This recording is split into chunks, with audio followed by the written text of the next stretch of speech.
Buenas tardes. El día de hoy vamos a entrar a mirar ver los delitos que hacen referencia a la semana 16 con respecto al sílabo y que hacen referencia a la eficacia y recta impartición de justicia. En este momento creo que habían quedado algunos estudiantes que querían hacer algún boceto inicial sobre lo que eran estas modalidades de delito. En este momento los exhorto para que si alguno de ellos quiere hacerlo o de no continuamos con la clase. Profe, ya le mandé las diapositivas para que me haga el favor y me las comparta. En relación a lo del parcial, creo que ya todos tienen conocimiento cómo se va a realizar el parcial.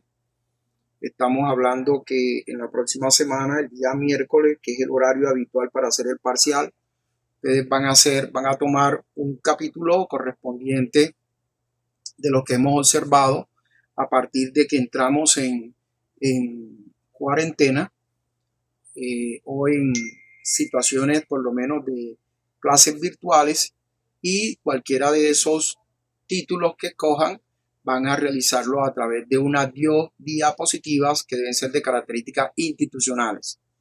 El día de la clase, cada grupo, que por lo menos estará conformado, creo que me dijeron, somos 28 estudiantes, de los cuales salen alrededor de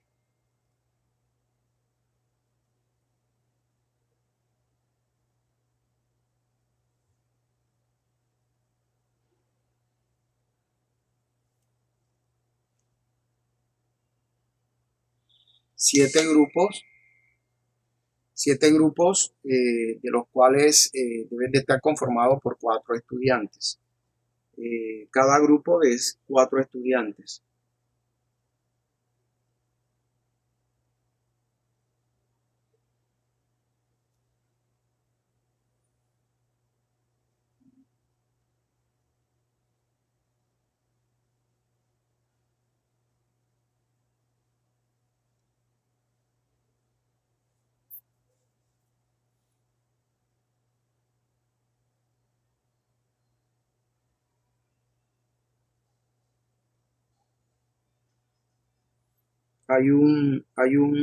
Unos compañeros que quieren participar en la clase de hoy y que hace referencia al fraude procesal.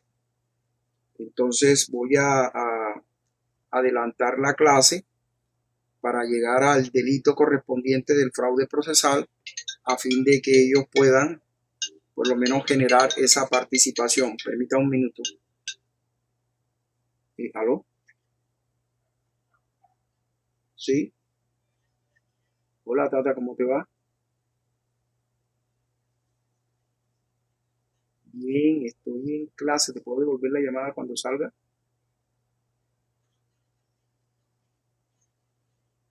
Listo, cómo no. Gracias. Cómo no. Entonces, vamos a darle la oportunidad. Me imagino que las diapositivas las van a presentar ustedes, Olaris, o me las van a enviar. O quiere que yo las presente, no sé. Profe, yo se las envié a usted para que usted me haga el favor y me las presente. Olaris. Profe, ya yo se las envié, ¿me escucha?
Señores, ¿ustedes me escuchan?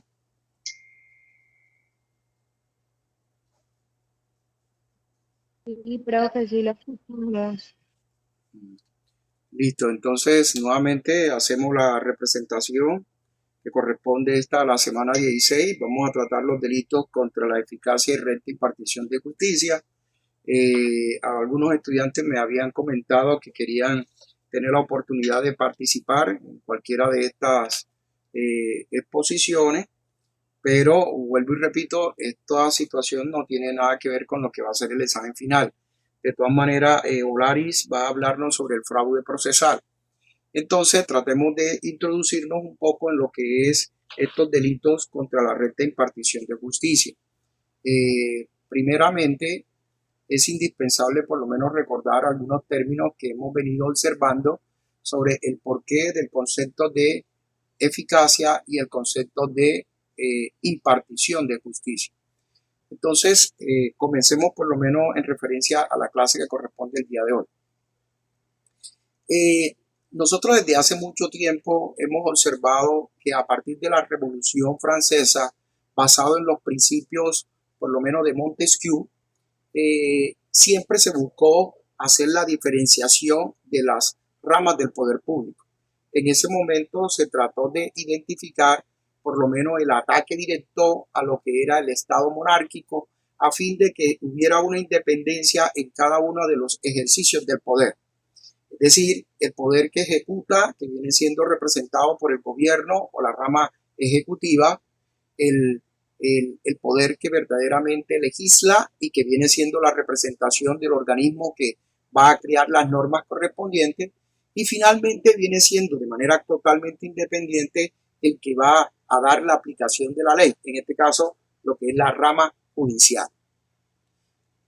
Es conveniente que cuando nosotros hablamos sobre esa clase de independencia, lo ideal es generar esa garantía, que no exista ese sistema totalmente totalitario y que finalmente todos nosotros gocemos de la libertad y la confianza hacia esas grandes instituciones. El Poder Judicial es una de las funciones esenciales y públicas que tiene el Estado, pues en este es el encargado de administrar justicia a través de la aplicación de las normas jurídicas que tienen como finalidad resolver los conflictos que se presentan dentro de la respectiva sociedad. Este poder lo ejerce el Estado y lo ejerce a través de lo que ya conocemos, el poder o la potestad jurisdiccional, y que partiendo de la teoría ya hablada y ya comentada de la separación de poderes, goza de total imparcialidad y autonomía desde el momento en que vaya a ser parte de manera directa de los órganos del poder público. La administración, decimos nosotros desde el punto de vista de la justicia, es la adecuada, es la justicia recta, es la garantía del interés individual que gozamos todos cuando un ciudadano frente a una situación de conflicto se dirige mediante la tutela jurídica a que el organismo correspondiente le resuelva esa situación. Esa situación que pudo haber sido vulnerada desde el punto de vista, repito, individual, o puede ser también desde el punto de vista colectivo. Desde ese momento, el Estado ejerce su función jurisdiccional a través de sus órganos judiciales. Ya nosotros sabemos que de acuerdo a la gran pirámide, nuestro sistema judicial está encaminado de una forma jerárquica, comenzando por lo menos de arriba hacia abajo por la Gran Corte Suprema de Justicia desde el ala del derecho privado, y al lado de ello se encontrará el Consejo de Estado del ala del derecho público. Y paralelamente a ello, en esa misma por lo menos consideración, se encuentra la protectora de los derechos constitucionales, que es la Corte Constitucional. Se ha tratado de aducir de que existe una tercera corte, o por no decirlo una cuarta corte, que es la que se representa a través del Consejo Superior de la Judicatura, pero realmente hay que determinar que de que esta lo único que presta es un sistema eminentemente de características administrativas y no propiamente jurisdiccionales. Claro está que hay que recapitular y manifestarles a ustedes de que sí tiene algún sistema desde el punto de vista jurisdiccional. ¿Cuándo quién? Cuando los abogados, frente al ejercicio de su profesión, han cometido alguna falta, o algunos abogados dentro del ejercicio como funcionario judicial también han cometido falta, que lo pueden ser meritorio de una suspensión, de una multa o de una, por lo menos se puede decir, rotunda anulación de la tarjeta profesional. Entonces, tenemos que decir que nuestro Estado colombiano, a través de nuestra legislación, establece en el título 16, corríjame, título 16. Sí, profe. Título 16 del Código Penal de la Ley 599 del año 2000, la protección del bien jurídico, que se hace referencia a la eficacia. ¿Eficacia qué significa? Que es la legalidad de nosotros tener un organismo que nos pueda resolver los conflictos que se puedan presentar entre particulares o que se puedan presentar entre el particular y el Estado mismo. Entonces, esa es la eficacia de que exista una institución y que esa institución tenga el organigrama propio para resolver las situaciones de conflicto entre todos ellos.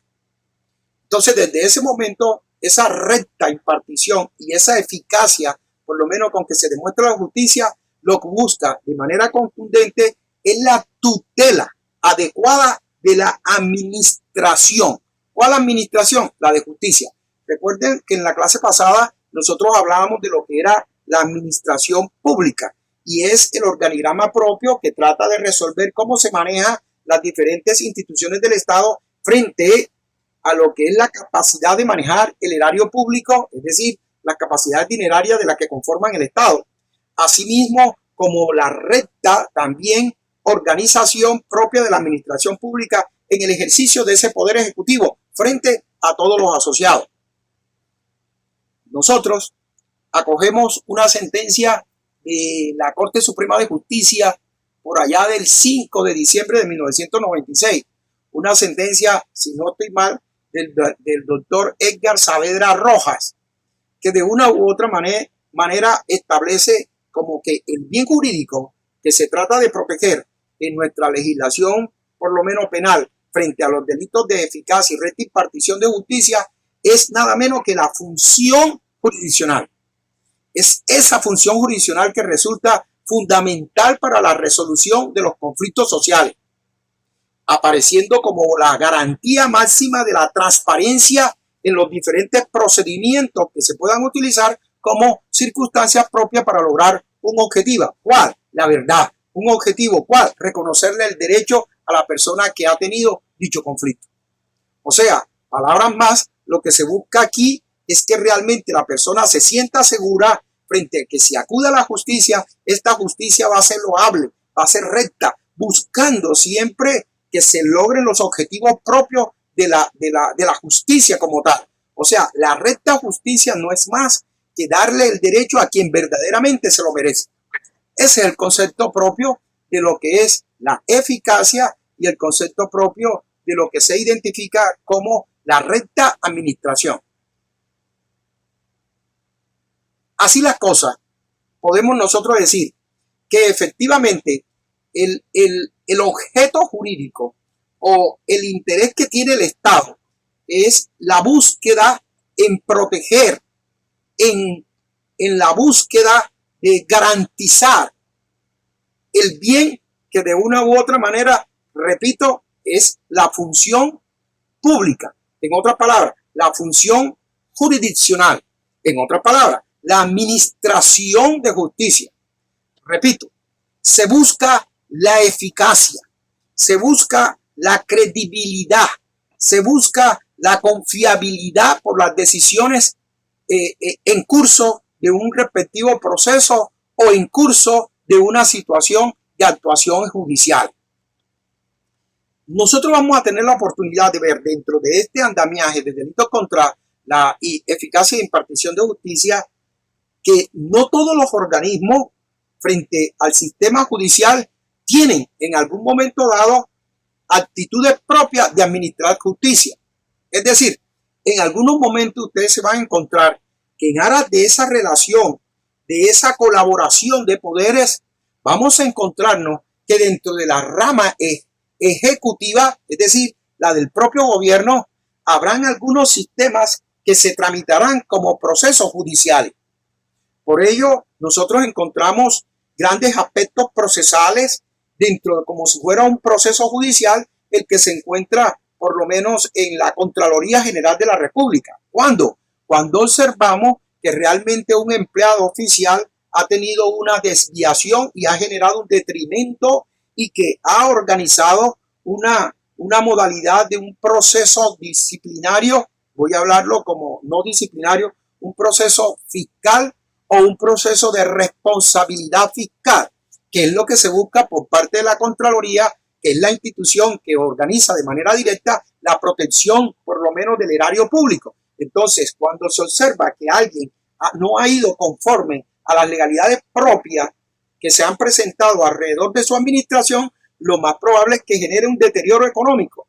Inmediatamente la Contraloría, dentro de ese control posterior, procede inmediatamente a tratar de identificar un proceso que se denomina de responsabilidad fiscal, a través donde verdaderamente justo e imparcial el funcionario, en este caso el correspondiente jefe de investigación de la Contraloría, podrá determinar si existe o no existe mérito para iniciar un proceso judicial en contra de ese empleado. Igual también ocurre en la DIAN. La DIAN es un ente eminentemente de la rama ejecutiva, pero que se encarga de velar sobre el cumplimiento de una parte, el cumplimiento reglado y legal referente a todo lo que tiene que ver con los impuestos nacionales. Y el otro, el de aduana, que es el que tiene que ver con todo el trámite de importación y exportación y todo lo que se hace con relación a la legalidad o ilegalidad de los bienes que entran a nuestro estado. Entonces, en cada uno de ellos también vamos a encontrar sendos procesos judiciales. En el proceso, por lo menos que se nace en la DIAN, haciendo referencia por lo menos a la persona que no ha cumplido con algunas importaciones legales, inmediatamente se va a proceder, se va a procesar, se va a iniciar un proceso interno donde se va a emitir una resolución, donde se va a declarar el incumplimiento de la importación o el incumplimiento de la exportación. Desde ese momento se le da traslado a la otra parte para que ella presente los recursos de ley y aporte las pruebas que tenga. Y si verdaderamente la administración observa que no ha cumplido con el legal ejercicio de hacer dicha legalización, este procederá a emitir por lo menos la confirmación de la resolución. Ahí lo único que le compete en ese momento a la persona a la cual le ha salido una decisión es presentar un recurso de apelación o, en su defecto, en vía gubernativa, cuando no ha agotado los recursos de reposición y apelación, en vía gubernativa para que se agote lo que es ese procedimiento en sí. O sea, lo que quiere decir es que dentro de la misma administración propia de la institución de la DIAN existen unos procesos judiciales. Si nos vamos a cada distrito, si nos vamos a cada gobernación, si nos vamos al ministerio, si nos vamos a la superintendencia, si nos vamos, siempre vamos a encontrar unos procedimientos. Y en cada una de estas instituciones va a haber un conflicto que va a ser resuelto por parte de esas respectivas entidades. La alcaldía tiene los procesos propios si nos vamos estrictamente a lo que tiene que ver con tránsito, a los que van a imponer multas o algunas situaciones correspondientes por la violación de la normatividad del Código Nacional de Tránsito y Transporte Terrestre. Pero también puede suceder de que alguien no cumpla con el pago de ciertos impuestos, entonces inmediatamente frente a lo que es con rodamiento, frente a lo que tiene que ver con algunas situaciones propias de los vehículos que transitan en Colombia, entonces procederá también a establecer sanciones. Y ese proceso sancionatorio se hace mediante un proceso judicial. Entonces, como pueden ver, existe en la rama ejecutiva algunos elementos que son propios jurisdiccionales y cualquiera de los delitos que vamos a mirar tienen que ver con uno de cualquiera de esos procesos. La otra rama del poder público que encontramos es la rama legislativa. Y en la rama legislativa ustedes han escuchado que internamente existen también procesos jurídicos que se inician dentro de la misma rama legislativa. Inclusive nuestra Constitución Nacional, en aras de la competencia propia que tienen algunas personas por ese fuero personal, recuerden cuando veíamos en derecho penal de que la vigencia de la ley penal no se aplica a todos por igual, sobre todo cuando requiere que alguna de las personas a la cual se va a procesar tiene algún fuero o tiene alguna circunstancia diplomática y por tal motivo no se le aplica de manera directa como a todas las personas de forma igual la ley penal. Pongamos el ejemplo de que evidentemente vamos a procesar al presidente de la República. Si vamos a procesar al presidente de la República, este no va a ser el fiscal el que va a lanzarle una imputación, no.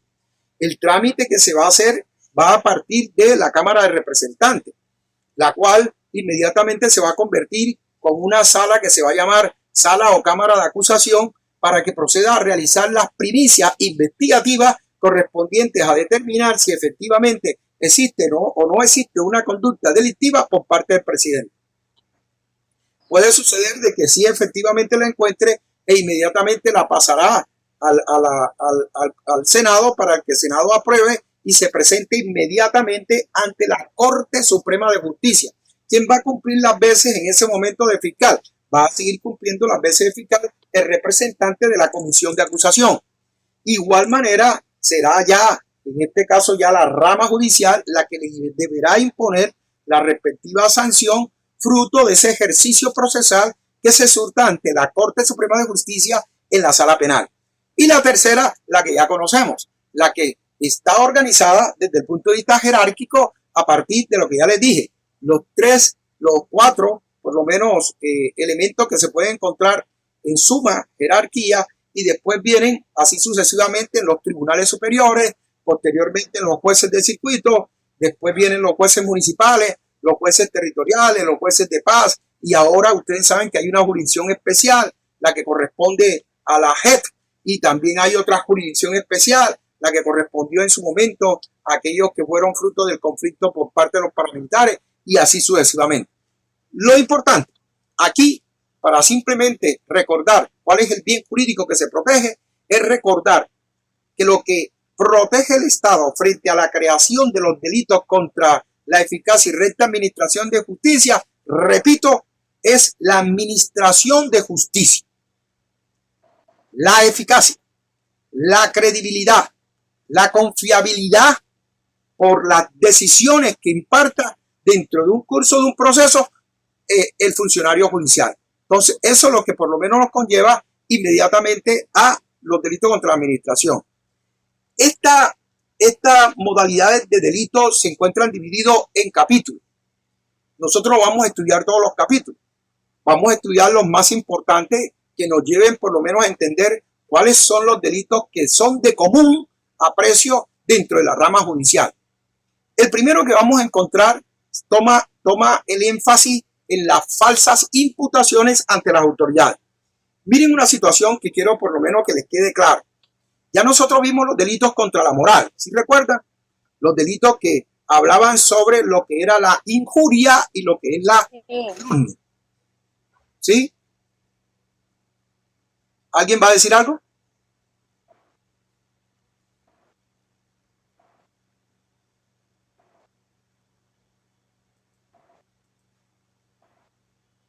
Chelsea Valdelamar, cuéntame.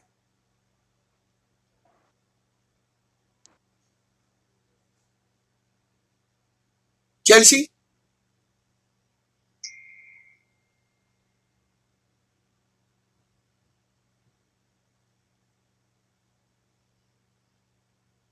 Juliet. Tiene problemas con el micrófono, profe.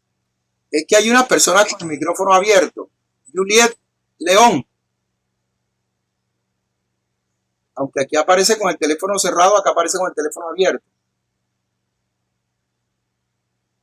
Bueno, continuamos. Bueno, entonces les estaba comentando que ya nosotros tuvimos la oportunidad de estudiar lo que es precisamente esas falsas imputaciones, algunas de carácter deshonrosa en contra de la dignidad y en contra del concepto de inmutabilidad que tiene cada persona dentro de los principios que mantiene. Nosotros hablamos que esas modalidades de imputaciones podían ser unas de carácter deshonrosa, es decir, frente nuevamente a ese concepto dignatario, y la otra, la que tiene referencia a cuando se imputan conductas delictivas, es decir, cuando realmente decimos a otra persona que es una persona que le encanta apoderarse de las cosas ajenas o cuando decimos que una persona es un delincuente frente a la situación que presenta en el caso de la injuria. Recuerden que nosotros hicimos la división y el entendimiento para poder comprender cuándo estamos frente a la injuria y cuándo estamos frente a la calumnia. Pero ahí solamente son imputaciones. La cosa cambia cuando realmente ya esos conceptos propios llegan a la rama judicial. Es decir, ya no queda simplemente en decirle a otro, oye, lo que pasa es que fulanito de tal es una persona, etcétera, etcétera. No, ya acá llega la persona ante la rama judicial y pone en movimiento el aparato jurisdiccional a través de los mecanismos de acción, noticia criminal, para que evidentemente se investigue una posible conducta delictiva emitida por ¿quién? Emitida por una persona. En ese momento nosotros nos vamos a hacer un poco genéricos porque vamos a encontrarnos con dos modalidades de imputación. Una que es una falsa denuncia, que es de típica general, y otra que es una falsa denuncia que es de típica, por lo menos, de característica particular. Es decir, en algún momento yo puedo poner en conocimiento sobre la existencia de un delito que no existe, o en su defecto puedo decir de que hay una persona que está cometiendo un delito que tampoco existe. Entonces, ante esas dos circunstancias son dos modalidades que nos trae nuestra legislación. Y es importante que nosotros tengamos la oportunidad de identificarla cuando estamos frente a una y cuando estamos frente a la otra. Dentro del ámbito penal colombiano, se ha instado desde el punto de vista histórico que las víctimas por lo menos siempre son objetos pasivos, los cuales se le ha generado un comportamiento de característica abusivo y que evidentemente frente a una situación que se le ha generado existe un deber de carácter constitucional que dice que si ante el conocimiento de una respectiva conducta delictual debe nacer el deber de declarar ante la autoridad judicial para que investigue. O sea, en otras palabras, poner en movimiento los mecanismos por lo menos propios que tiene el Estado para tratar de identificar realmente lo que ha ocurrido. Pero cuando estas circunstancias que ponen en movimiento por lo menos al aparato jurisdiccional del Estado se colocan a través de mecanismos de desviación de la verdad, mecanismos de desviación de las circunstancias propias de la ocurrencia de un delito, o como una forma por lo menos de ganar tiempo, porque realmente hay que ser por lo menos práctico. Cuando uno estudia los delitos contra la recta impartición de justicia, quien propone la denuncia siempre está tratando de ocultar algo. Quien por lo menos realiza la correspondiente denuncia es que se dedique la justicia a investigar tratando de que él no sea investigado. Esto lo hemos visto en la práctica judicial. Nosotros siempre hemos visto denuncias que van de parte de Petro, denuncias que van de parte de Uribe, y que realmente, si uno se puede mirar cada una de las más de 1000 denuncias que se han presentado, ninguna de ellas ha llegado a un sistema por lo menos fructífero. O sea, que en otras palabras, a veces el sujeto agente, en aras de realizar el comportamiento, lo que busca es simplemente ganar tiempo para de una u otra manera lograr objetivos personales o retardar un proceso o generar una infinidad. Miren las circunstancias que puede haber. A mí me presentan una demanda ejecutiva por un documento que firmé identificado como título valor. Cuando a mí se me presenta esa demanda ejecutiva, yo inmediatamente digo, miércoles, ¿cómo hago yo para ganar tiempo aquí? Yo realmente en estos momentos la única manera que tengo que proponer en la contestación de esa demanda ejecutiva es el pago. Y yo no he pagado y ni tengo para pagar. ¿Cómo hago? Entonces, listo, vengo y presento una denuncia penal. ¿Y para qué presento la denuncia penal? Para tratar de decir que la firma que aparece allí no es mía, que yo no he firmado ese documento. Entonces, inmediatamente el proceso no prosigue, o sea, estoy ganando tiempo porque va a haber de una u otra manera una situación que es indispensable que se resuelva desde el punto de vista penal para que pueda por lo menos dirimirse el proceso civil. Entonces, con eso que estoy haciendo, ganando tiempo. Pero realmente lo que estoy tratando de hacer allí es colocar una falsa denuncia que evidentemente tiene unas consecuencias penales.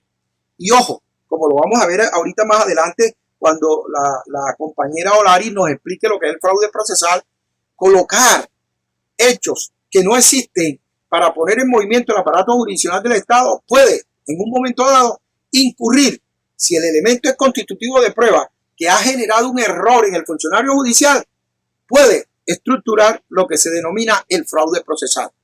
Pero ya miraremos por lo menos más adelante lo referente a lo que es ese fraude procesal, ahora que nos lo explique por lo menos su compañero. Una de las cosas que verdaderamente quiero dejar claro, ustedes no pueden confundir lo que es la falsa denuncia con la denuncia con duda. ¿Me escucharon? ¿Me escucharon? ¿Puede repetir? Sí, profe. Uno no puede confundir lo que es una falsa denuncia con lo que es una denuncia con dudas. Profe, yo tengo una pregunta. Cuéntame. El deber de denunciar no tiene límites, o sea, en cuanto a la exoneración de este. Claro, cuando realmente la misma Constitución nos dice que nadie tiene la obligación de declarar en contra de su pariente próximo, esposa, hijos, padres, etcétera, etcétera. Esa es una excepción y por tal motivo, por lo menos quedas exonerado del deber de denunciar.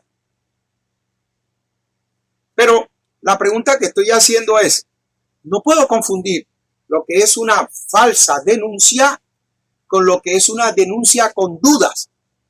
Voy a irme a un caso para tratar de por lo menos resolver esta pregunta que es, entre comillas, planteada por muchos tratadistas, sobre todo los argentinos, y en este caso debo citar al maestro Jiménez Azúa, porque es quien realmente planteó por primera vez dicha situación.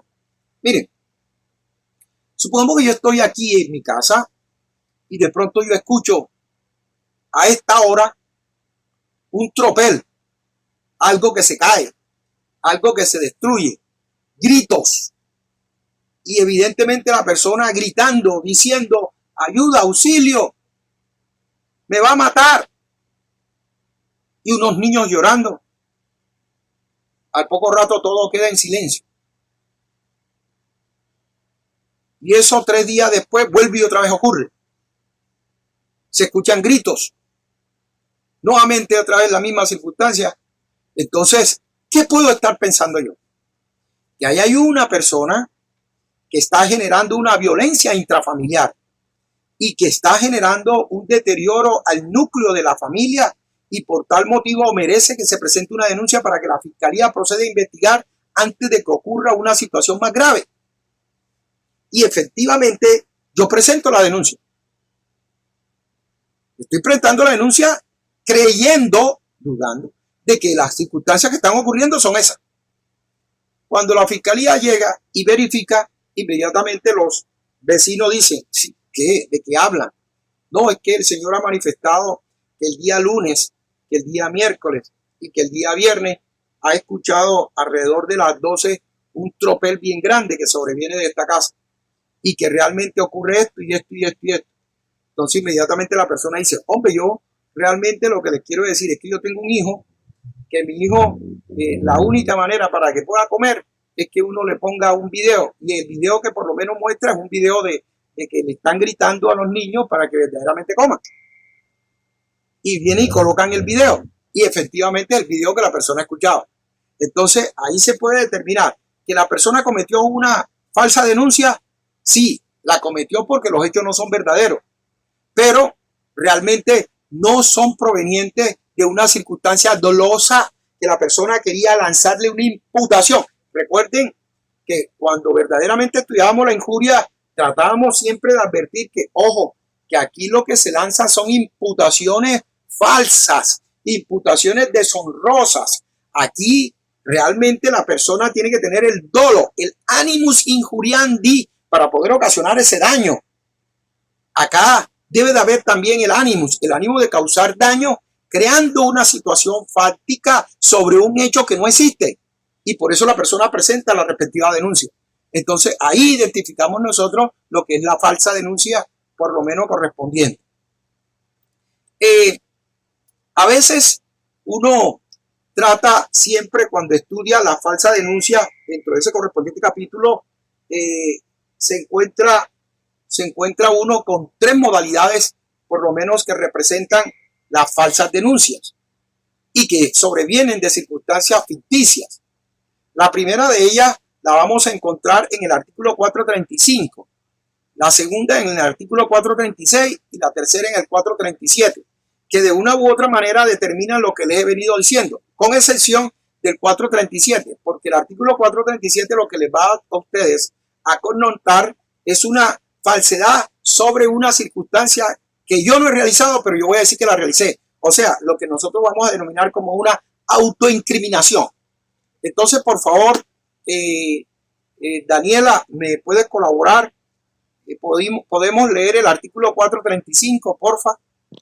Claro que sí, falsa denuncia. El que bajo juramento denuncia ante la autoridad una conducta típica que no se ha cometido incurrirá en prisión de 1 a 2 años. Listo. Entonces, como pueden ustedes observar, queda claro lo que representa por lo menos la falsa denuncia. Ahí no se dice contra quién es. Por eso se entiende que es contra indeterminados, que pueden ser identificados o no. Pero entonces queda abierta la denuncia. Léete el artículo siguiente, por favor. Falsa denuncia contra persona determinada. El que bajo juramento denuncia a una persona como autor o partícipe de una conducta típica que no ha cometido o en cuya comisión no ha tomado parte, incurrirá en prisión de 4 a 8 años. Como pueden ustedes observar, ahí queda de manera clara por lo menos la circunstancia de que ya no va a ser contra indeterminados, sino que va a ser ya directamente contra una persona en concreto. Yo voy a denunciar al alcalde, al señor Dow, porque este señor ha cometido las siguientes y tales delitos. Entonces, como pueden ustedes observar, ahí se plantea esa situación, ahí se plantea esas circunstancias donde la persona ya no está diciendo que contra varias o contra las que se identifiquen, sino contra una persona en especial. ¿Vale? Sino contra una persona en especial. Listo. Entonces, hablemos ahora de la siguiente modalidad de comportamiento, la 437, la autoincriminación. Daniela.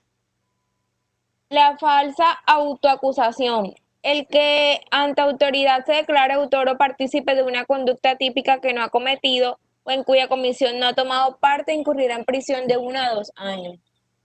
Uno pensaría de que quién va a querer decir que cometió una conducta delictiva. Bueno, tengo que advertir que cuando uno ve novelas, las novelas son las que más traen ejemplos de personas que se autoincriminan por el amor que le tiene a la otra persona. Entonces vienen para tratar de evitar de que la coprotagonista vaya a pagar prisión, manifiesta el protagonista que fue el que cometió la conducta, a fin de que sea él el que sea investigado. Y después ya al final de la novela se demuestra de que realmente esa persona no fue la que cometió la conducta, sino alguien que se disfrazó para hacerla pasar de que ella sí lo había cometido.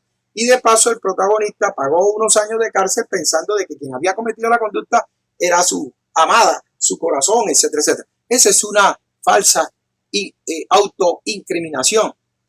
Ahora, en la práctica, esto sí lo he visto yo, he observado situaciones donde realmente quien aparece autoincriminándose es una persona para tratar de que no se procese a su hijo, de que no se procese a su esposa, de que no se procese por lo menos a alguna persona que de manera directa o indirecta él tiene un control sobre él. Dígame. Estos delitos son de mera conducta. Sí. La falsa denuncia, naturalmente, la doctrina ha tratado de decir de que pareciese que fuera igual como en los delitos de injuria y calumnia, porque ya ustedes en la injuria y calumnia han observado ojo, de que la sola palabra inmediatamente estructura la injuria. Y por eso es increíble de que pueda identificarse como una conducta de resultado. Y por eso se dice que es de mera conducta. Pero acá en la falsa denuncia, aquí tengo que hacer la división, porque cada uno tomará el criterio respectivo. Si yo me pongo a leer a la doctrina actual, que por lo menos tienen los libros de Derecho Penal General y Especial del señor Arboleda, de Edgar Saavedra, los libros de Fernández Velázquez, etcétera, ellos son los que han planteado de manera muy concreta que estos delitos son de resultado, porque permiten la posibilidad de la tentativa. ¿En dónde estructuran la tentativa? Desde el mismo momento en que la persona presenta la denuncia. Yo digo, presentar la denuncia ya está hecha. Hay que la persona nunca logró presentarla. La persona estructuró la denuncia y cuando la iba a llevar en la puerta de la fiscalía no logró radicarla. Entonces ahí se podría mirar de que realmente la persona lo hizo de manera tentada. Y así lo plantea los señores. La doctrina anterior dice que no, que como se entiende que la persona para poder presentar la denuncia tiene que hacerlo bajo la gravedad de juramento y que esa circunstancia de bajo la gravedad de juramento solamente va a ocurrir en el momento en que la persona lo está diciendo, entonces en ese momento no habría referencia de un delito de resultado, sino de mera conducta. Si me preguntan ustedes en cuál de los dos lados usted podría estar, yo estoy del lado de los doctrinantes actuales que dicen que realmente eso es una conducta de resultado. ¿Por qué? Porque es que a veces el solo presentar el escrito ya representa una gravedad de juramento. Es más, ahora que ustedes comiencen a ver derecho procesal en materia penal, la sola denuncia, la sola querella tiene que hacerse bajo la gravedad de juramento. Y se entiende que es bajo la gravedad de juramento con el solo hecho de presentar el escrito. Aunque la jurisprudencia colombiana ha manifestado que toda la denuncia cumple con 3 requisitos.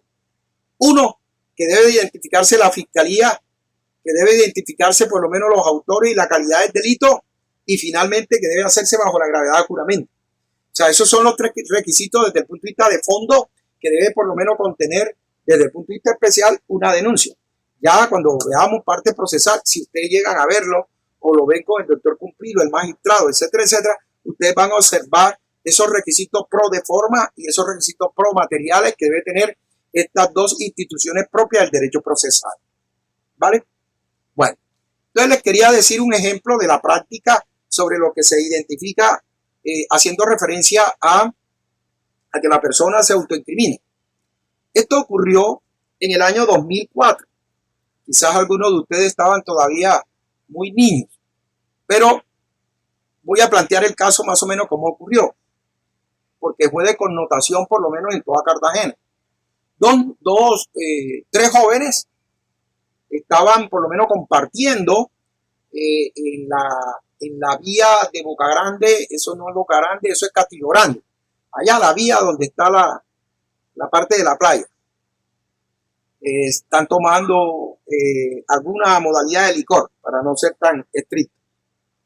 Uno de los, por lo menos, compañeros que está ahí le dice a uno de ellos: óyeme, tengo entendido que tu papá compró carro. Dice: sí, compró un carro, una Toyota nueva. Hércules, pero deberíamos como estrenarla. No, mi papá no deja que le cojan el carro. ¿Y cómo se va a enterar él?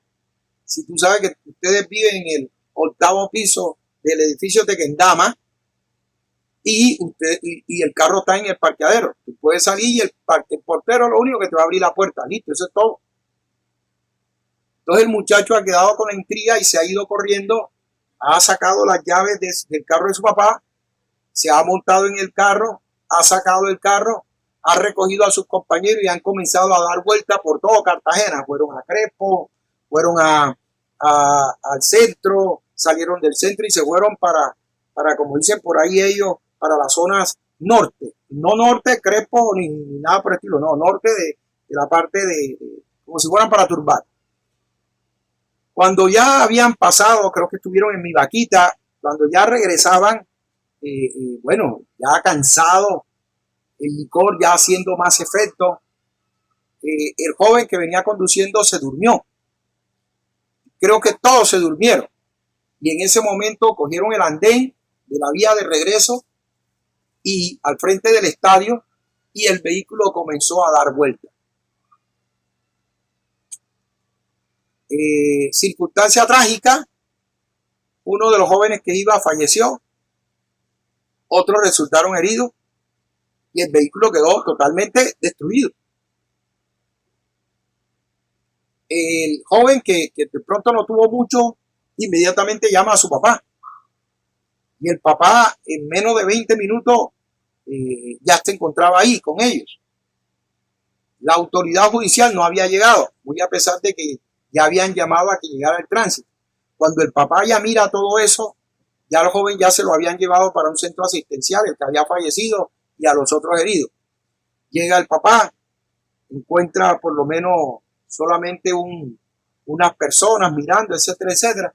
Y cuando llega la policía de tránsito, 1 hora y media después, él, para que al hijo no lo procesen por homicidio, para que el hijo no tenga inconveniente del punto de vista penal, manifestó que él era el que venía conduciendo el vehículo. Por tal motivo, se le iba a adjudicar la modalidad del delito culposo frente al accidente respectivo. Eso fue el primer caso de una autoincriminación que tuve la oportunidad de ver, porque la persona que se autoincriminó era representante de una compañía aseguradora, donde yo por lo menos generaba los servicios como asesor jurídico. Posteriormente, el otro caso que observé fue también dentro del sector asegurador, una persona que el papá le dice al hijo, mijo, hazme un favor, vete a comprarte allá, ve a comprar allá al Tiger de la entrada de Boca Grande, algunos refrigerios y unas botellas, etcétera, etcétera. El hijo dijo, listo papá, dame la llave del carro. Y se bajó, voy a sacar el carro. Fue, y cuando estaba allá, por lo menos comprando lo que iba a comprar, se encontró con dos amigos, una amiga y un amigo, una amiga del cual él siempre había estado un poco gustoso. Inmediatamente viene y le dice, vamos a dar una vuelta, y salieron a dar una vuelta. El papá esperando la botella de whisky, inmediatamente lo llama y dice, oye, ¿tú dónde estás? No, que hay una cola, sí, pero yo no noto que hayas en bulla ni nada por el estilo. Mira, deja de estar farandulando y trata de venir lo más rápido posible.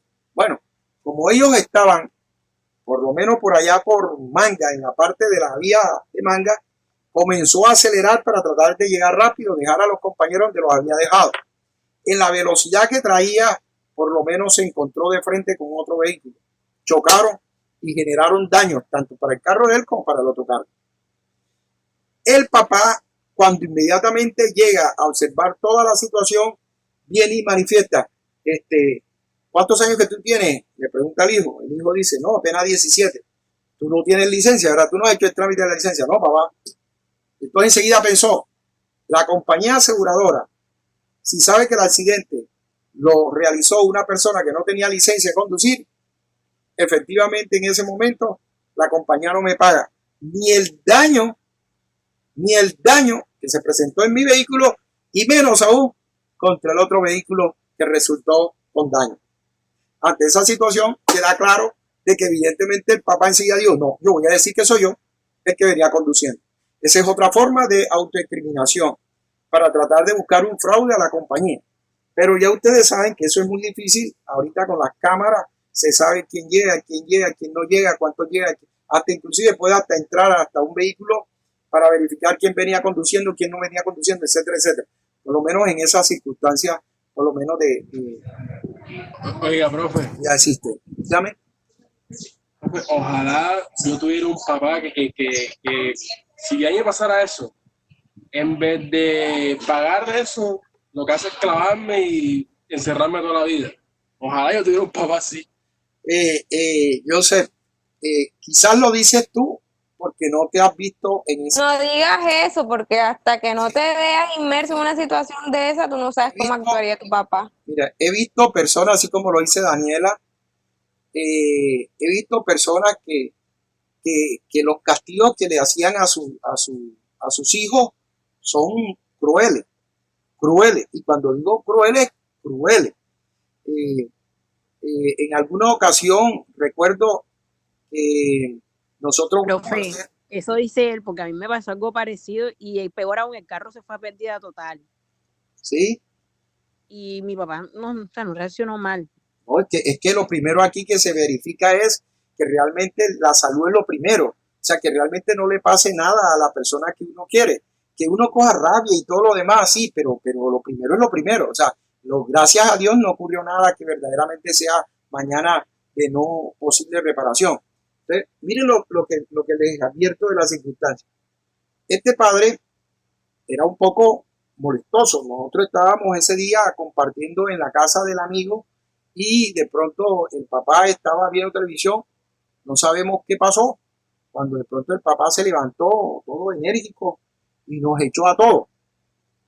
Y de pronto, por lo menos sí observamos de que llevaba de la mano agarrada a nuestro compañero y lo llevaba, y nosotros desde acá mirando qué estaba pasando, y lo vemos cuando lo amarra en un tubo que estaba en el patio. Y amarrado en el patio, el joven, viene el señor con una, no sé, una correa y le ha dado unos fuertes fuetazos ahí. ¿Por qué? No sabemos. ¿Qué fue lo que ocurrió? No sé si era por la bulla que teníamos, etcétera, etcétera. Pero miren la cuestión. Bueno, otro día muy particular, nosotros, en aras de experimentar los peligros y los riesgos que es natural en la juventud, nosotros nos fuimos a bañar al río. Bañarse en el río es una de las posibilidades más ricas que uno tiene. Uno aprende a nadar, etcétera, etcétera, comparte y fuera de eso. Pero resulta que había un pequeño detalle, que uno de nuestros amigos decía, ya yo sé bucear, y yo soy de los que me meto por debajo de los Johnson o de las lanchas cuando vienen, yo vengo y lo atravieso por la parte de abajo. Y nosotros en esa sensación, creyendo que podíamos hacer lo mismo, quisimos también hacer lo que el otro hacía. Menos mal que el señor que venía se dio cuenta y lo que hizo fue sacarnos del agua. ¿Por qué? Porque realmente la hélice pudo a cualquiera de nosotros cogernos la espalda, la cabeza, lo que sea, porque uno no sabía bucear y uno no podía introducirse hasta el fondo. Pero miren el riesgo y el peligro. Pues realmente nosotros estábamos haciendo eso y nosotros salimos. El señor me sacó a mí, sacó al compañero y a otro. Pero faltó uno. Y ahí nos quedamos nosotros en la orilla. ¿Y dónde está? ¿Y dónde está? ¿Y dónde está? ¿Y dónde está? Miren, teníamos que decir que había pasado algo. Le comentamos a los señores, no, es que con nosotros estaba nadando fulanito y no está aquí. Y comenzamos a buscar y no aparecía y no aparecía. Ya entonces se dio la noticia a la casa. Bueno, lo más natural, mi padre sí se enojó. Mi padre nunca me pegó, pero mi madre sí. Así que mi madre me cogió por la patilla que no tengo. Ahí me llevó por lo menos hasta la casa y allá me dio una fuetera. En realidad a los otros compañeros creo que igual. Pero el padre, ese padre tan violento y todo lo demás, se le quitó toda la violencia. Y cuando él apareció, lo que pensábamos nosotros es que le van a dar la juguetera más grande, le van a dar yo no sé qué, le van a hacer, no sé qué. Ese papá cuando lo vio, lo que hizo fue cargarlo, abrazarlo y traerlo hasta llorando. ¿Por qué? Porque es que esa es la situación. Uno no sabe hasta dónde es la valoración que tienen los padres y hasta dónde en algunos momentos reaccionan con algunos hechos que a veces uno dice, mira, el otro le pegaron porque partió el sobre de no sé qué cosa, como si eso costara mucho. Eso no cuesta nada, sí, pero en algunas ocasiones eso es lo que nos genera a nosotros un poco de responsabilidad y un poco de seriedad en las cosas que a veces hacemos. Bueno, quedó claro lo que es la falsa denuncia. Pasemos ahora por lo menos a mirar lo que es el falso testimonio. Voy a comentarle, Olaris,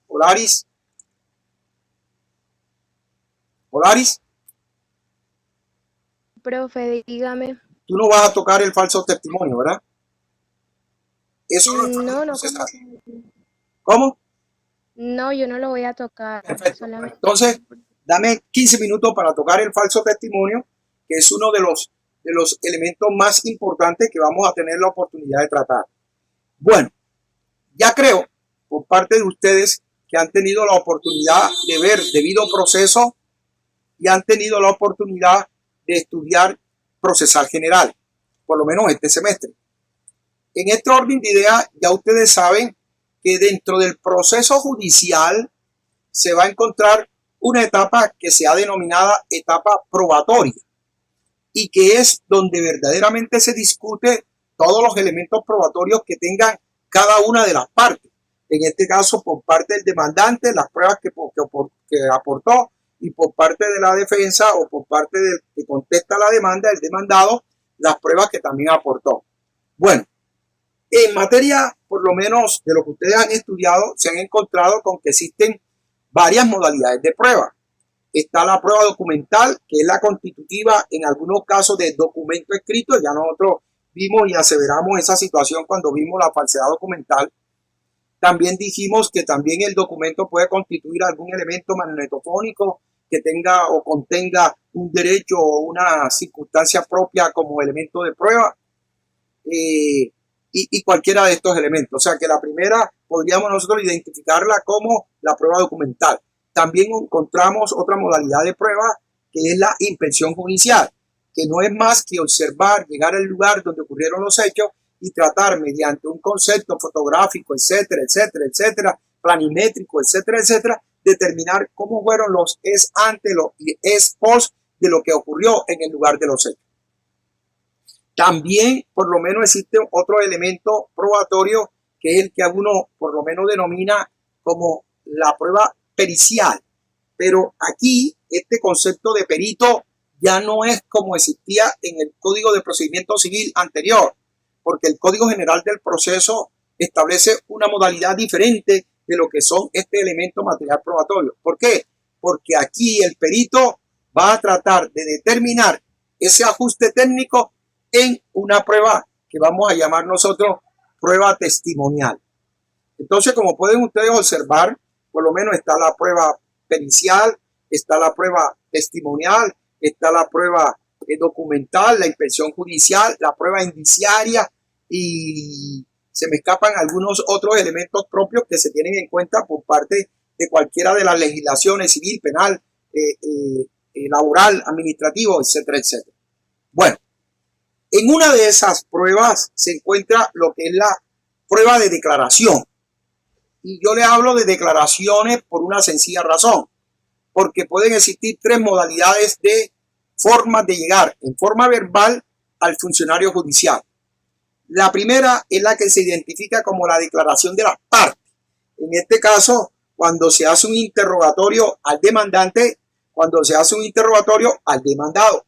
Entonces, ahí esas partes van a intervenir de manera verbal, donde se le va a tomar una declaración al demandante, donde él va a motivar y explicar los motivos o circunstancias por los cuales sustenta sus pretensiones, y el demandado va a motivar todos los elementos y circunstancias propias donde sustenta su contradicción.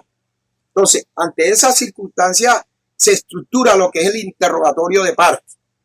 Hay otra modalidad también de forma, por lo menos verbal, o de declaración, que es la que se identifica como el testimonio.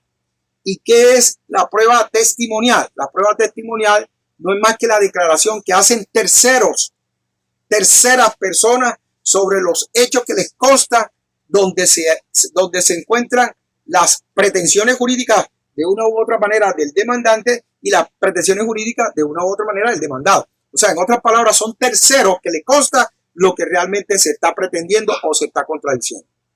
Y la tercera modalidad, por lo menos, de prueba o de locubración realizadas en el proceso es la que se identifica como la confesión.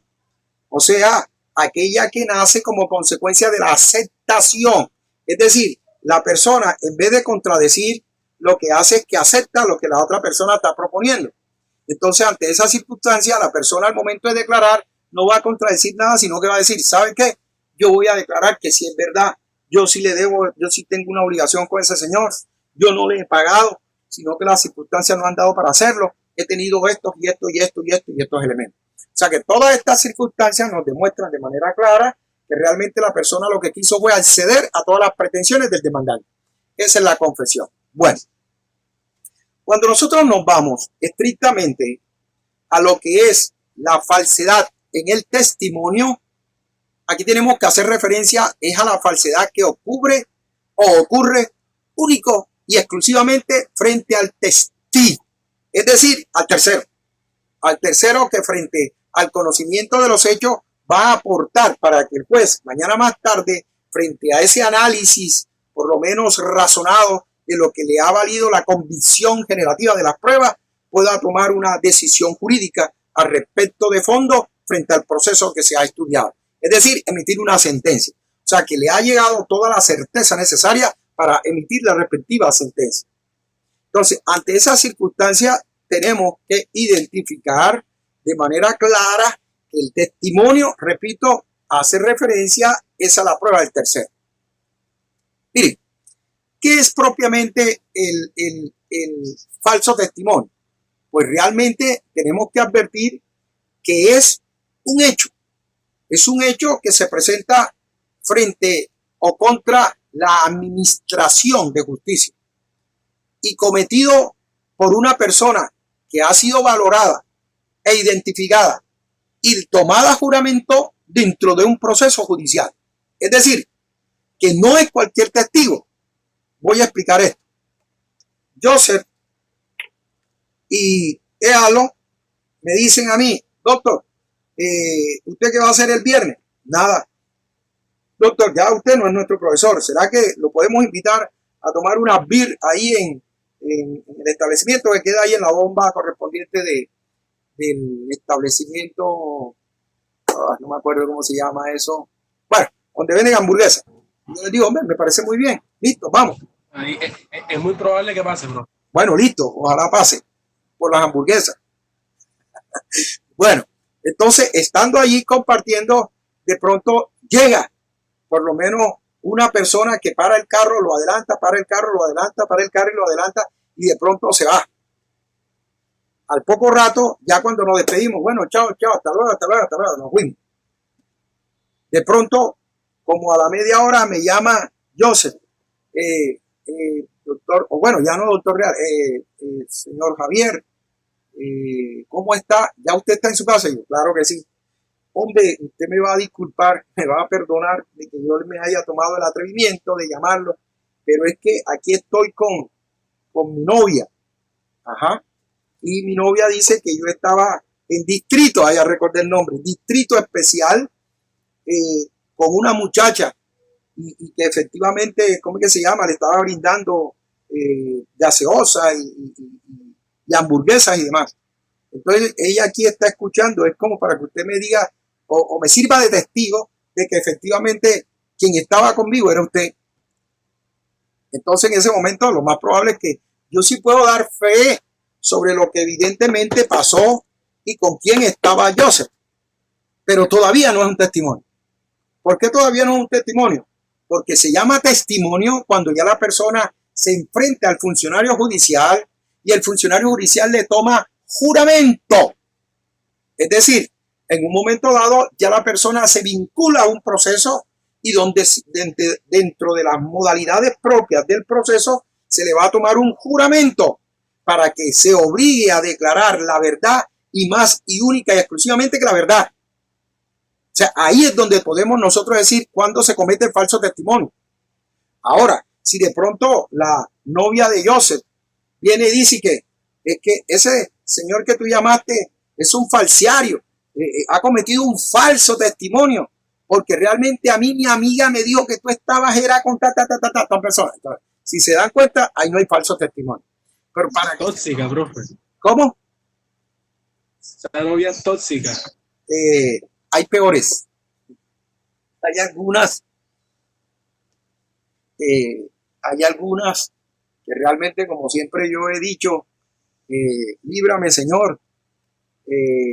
Como por ejemplo, cuando uno cree que duerme con el enemigo, porque son las mototaxis. Por lo menos, voy a serle sincero, hace unos años,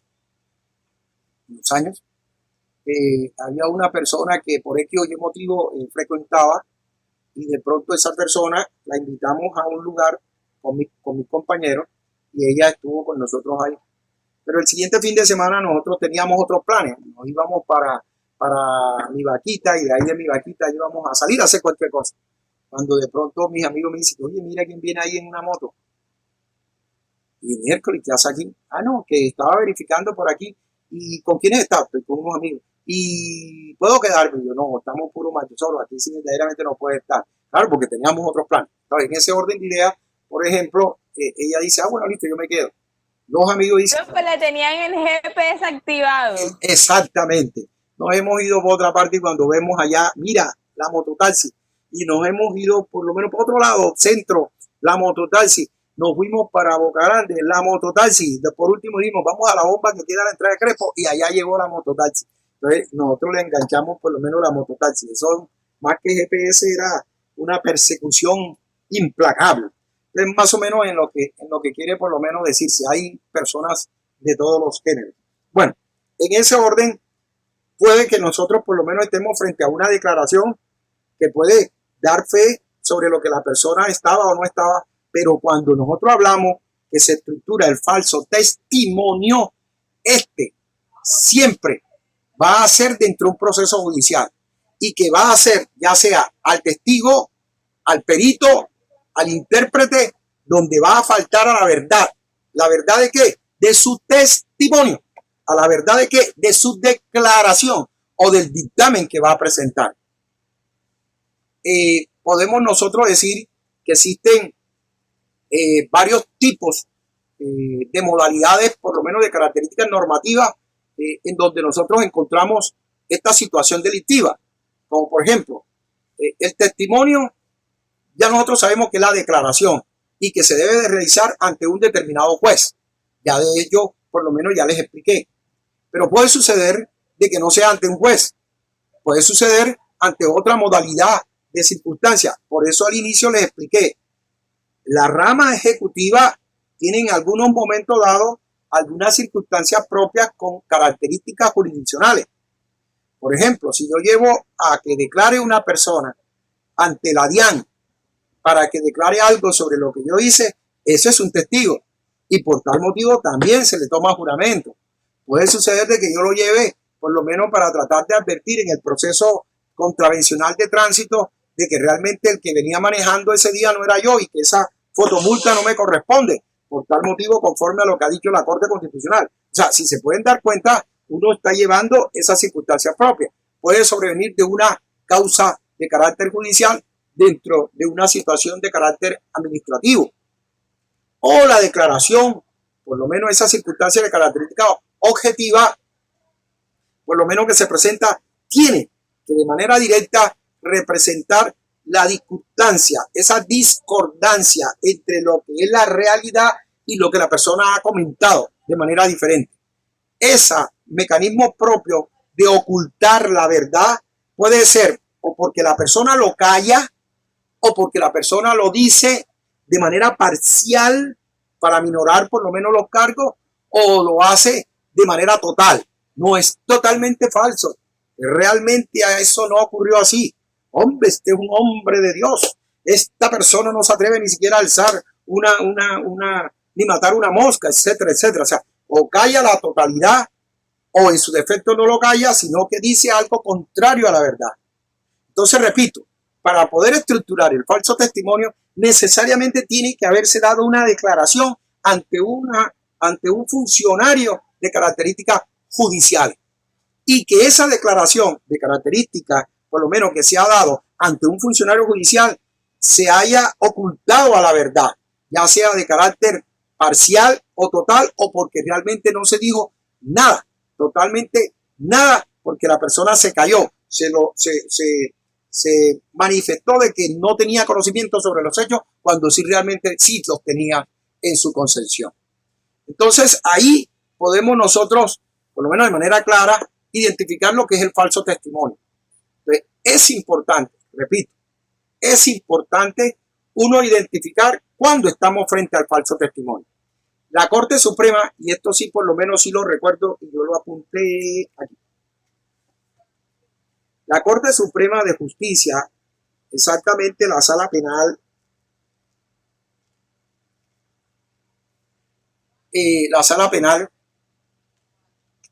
en la radicación por lo menos número 9775 del 5 de diciembre de 1996, por lo menos establece unos requisitos para estar en presencia del falso testimonio. El primer requisito es que la persona que emite el falso testimonio haya sido debidamente juramentado y se le haya advertido de las penas en el evento de que haya incurrido en ese falso testimonio. Por eso, cuando una persona la citan a un testimonio, lo primero que le dicen, señor, en este momento, luego de observar su nombre completo, se le va a tomar el juramento de rigor y por este hecho póngase de pie, jura usted decir la verdad y nada más que la verdad dentro de su dicho. Y la persona dice, sí, juro. Se le hace la advertencia de que en el evento de no hacerlo existe una modalidad de delito que aparece en el artículo 437 es. ¿Cuál es el artículo del falso testimonio, por favor?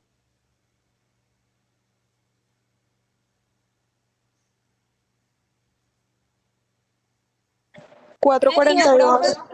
448 o 447. 42. 442. Ah, listo, perfecto, muchas gracias. Entonces, en ese momento, repito, tiene que habérsele tomado el juramento para que pueda estructurarse como que existe la circunstancia propia del falso testimonio. Y la advertencia de que realmente eso constituye una modalidad de delito.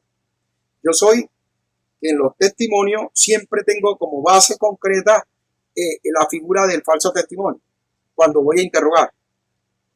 Dígame, la señorita Mayerly, recordándole de antemano de que se encuentra bajo la gravedad de juramento y que cualquier disposición que usted diga en contra de la verdad podrá ser sujeta y tomada como conducta delictiva denominada el falso testimonio. Así las cosas y haciendo esta advertencia, pregunto. Diga la declarante evidentemente dónde se encontraba usted el 17 de diciembre y ahí comienzo. ¿Sí me entiende? Pero esa primera introducción, la persona siempre dice, miércoles, ya eso me lo dijo el juez, pero me lo está advirtiendo él. Y entre más, en algunos casos, usted le recuerde a la persona, más genera temeridad al momento de contestar. Recuerde que está bajo la gravedad de juramento. Entonces ya uno dice, ¿será que yo estoy inventando más? Porque uno tiende a hacer, en algunos casos, a ser muy exagerado en lo que comenta. O a ser por lo menos más explícito en lo que realmente cuenta. Frente a las cosas que uno a veces por lo menos le conviene. El segundo requisito que vamos a encontrar es que la persona tenga el conocimiento, tenga la conducta o comportamiento doloso, intención, conocimiento de que lo que va a declarar va a ser en contra de la verdad.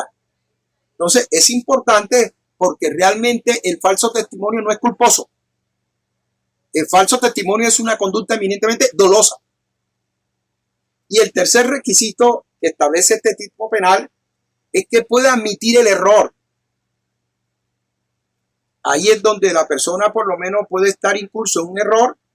Recuerden los errores que aparecen en el artículo 32, causales de excluyente responsabilidad, donde una persona se le puede decir, óigame, pero usted declaró esto y esto es distinto a la realidad. Pero la persona lo dijo o afirmó o negó basado en lo que objetivamente, por lo menos, creía él que era la verdad. Recuerden lo que de una u otra manera les dije con el ejemplo. Cuando escuchaba los gritos y todo lo demás, pensó esa persona de que realmente estaba frente a una situación de violencia intrafamiliar. Y recuerden que nuestra mente a veces juega mucho. ¿Juega mucho en qué aspecto? En que uno ve una cosita, pero después con todas las informaciones que le dicen las personas, uno termina diciendo que lo vio. Mire, yo conozco personas que de pronto dicen que, ay, ¿qué pasó? ¿Por qué la gente corre? No, parece que hubo una cuestión allá en la esquina. Ah, pero ¿qué ocurrió? No sé, voy a ver. Esa misma persona cuando ya regresa, que está con uno sentado, por lo menos uno le dice, ah, cuéntame qué fue lo pasó. Imagínate, lo vi. Sí, lo viste. Yo vi cuando el camión se montó en el andén y se montó en donde estaban las personas y se llevó a las 7 personas que estaban en el paradero. Sí, ahí quedó unas personas lesionadas, unas personas muertas, uno quedó de un pedazo de un lado y otro pedazo de otro lado. Tú sabes que esos camiones de más de 600 toneladas. Entonces, si se pueden dar cuenta, y ahí la persona está cometiendo casos porque llega un momento dado de tanto repetir la historia.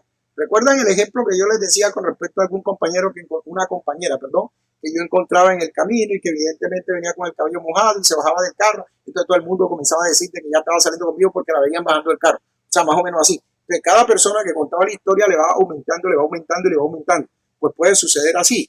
La persona se va alimentando y ya termina diciendo, Por eso es que a veces dicen, y lo dice el Führer, y me disculpan la utilización de ese personaje, porque realmente en su libro Mi lucha, él dice que entre más grande sea la mentira, más gente la cree. Y lo que ocurre a veces en las redes sociales es eso. Usted crea una mentira y eso se convierte en una bola de nieve. Se va creciendo, se va creciendo, se va creciendo. Ya termina por lo menos, miren, lo que dijo el bendito señor Trump, que tomándose un determinado concepto, ya con eso se podía evitar el coronavirus. Y una cantidad de gente. ¿Quién lo dijo? Trump. ¿Y él quién es? Él es médico, dermatólogo, neurólogo. No, no es nada de eso. Pero lo dijo él y es el presidente. Y entonces hay que mirar por lo menos las circunstancias que por lo menos se pueden predeterminar en el caso. Bueno, hasta ahí vamos a dejar a que nuestra compañera Olaris proceda a explicarnos en estos 15 minutos o 20 minutos lo que se identifica como el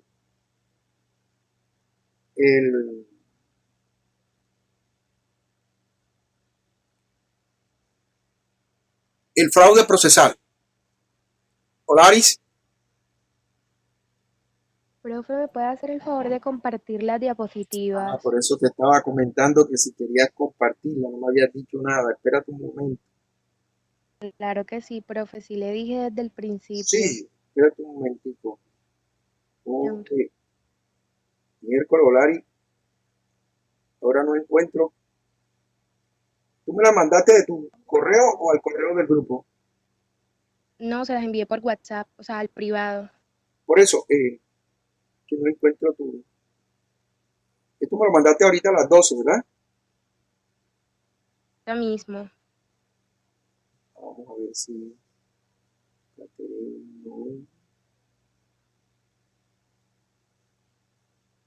Aquí está.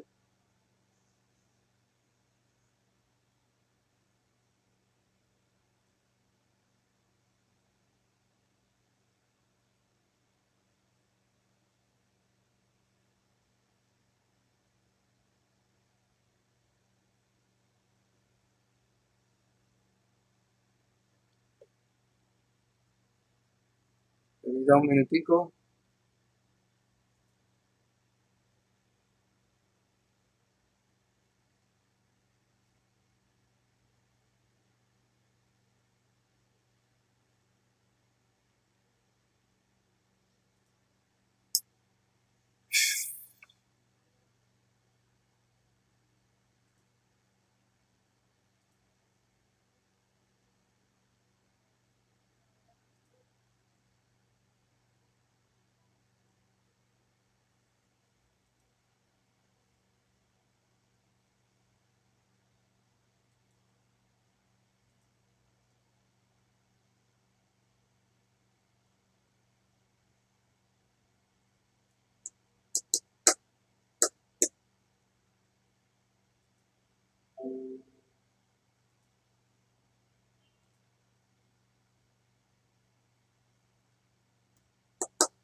¿Lo alcanzan a ver?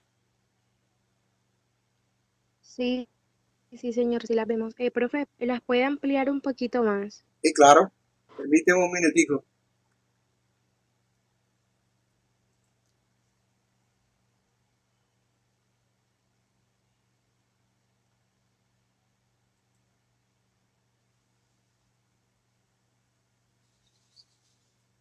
¿Listo?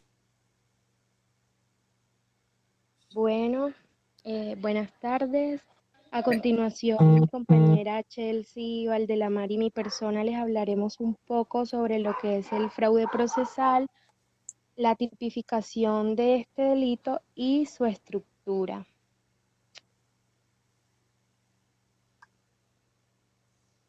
Siguiente.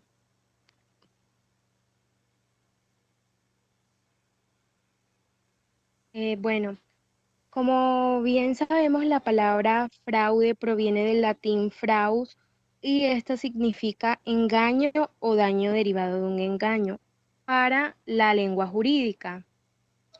Ahora, el fraude procesal es una acción que resulta contraria a la verdad y a la rectitud. Este delito se consuma con la conducta de inducir en error al funcionario o al servidor público y en el Código Penal, en su artículo 453, lo definen de la siguiente manera. El que por cualquier medio fraudulento induzca en error a un servidor público para obtener sentencia resolutoria o acto administrativo contrario a la ley, incurrirá en prisión de 6 a 12 años y multa de 200 a 1000 salarios mínimos legales mensuales vigentes e inhabilitación para el ejercicio de derechos y funciones públicas de 5 a 8 años. Siguiente.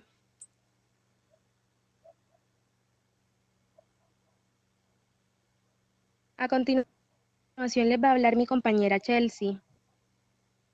Bueno, voy a hablar sobre la clasificación de esta en el tipo penal. Bueno, esta clasificación se debe hacer según los criterios clasificadores, que en este caso pues vendría siendo según la estructura del tipo, según su contenido, según el objeto activo y también sobre el sujeto previsto jurídico tutelado. Pues de esta manera, conforme a lo anterior, el tipo de fraude procesal, según la estructura, vendría siendo de tipo básico o fundamental, ya que este describe una conducta humana específica sin sujeción a ningún otro tipo penal. Esta también es de tipo elemental o simple, ya que esta describe un modelo de comportamiento que hace uso de un solo verbo rector, que para el presente caso pues sería inducir en error. Por su contenido, pues su tipo es de resultado, ya que en la medida en que se requiere que se produzca un resultado psicológico, el objeto sobre el cual recae es la acción.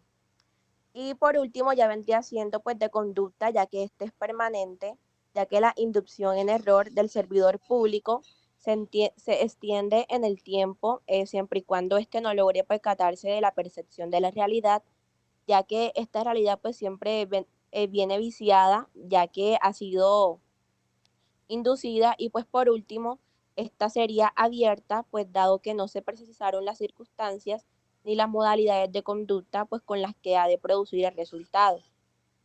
Igualmente pues su contenido se entiende que a la hora de la realización este puede ser de modo de omisión impropia, que en este caso vendría siendo la comisión por omisión.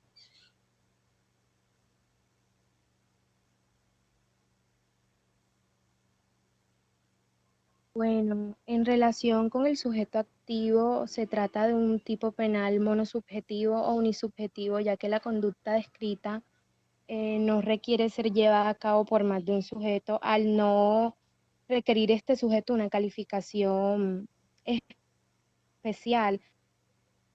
Y se entiende que es de tipo común. Esto lo que quiere decir es que lo puede realizar cualquier persona. El sujeto activo también es indeterminado y este se exterioriza mediante la expresión el que. Sin embargo, este delito también puede restringirse en la práctica.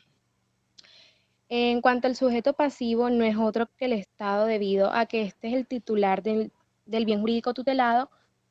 Y si bien es cierto que son inducidos en error los servidores públicos, sí, pero estos solo son representan un medio a través del cual el Estado logra manifestarse.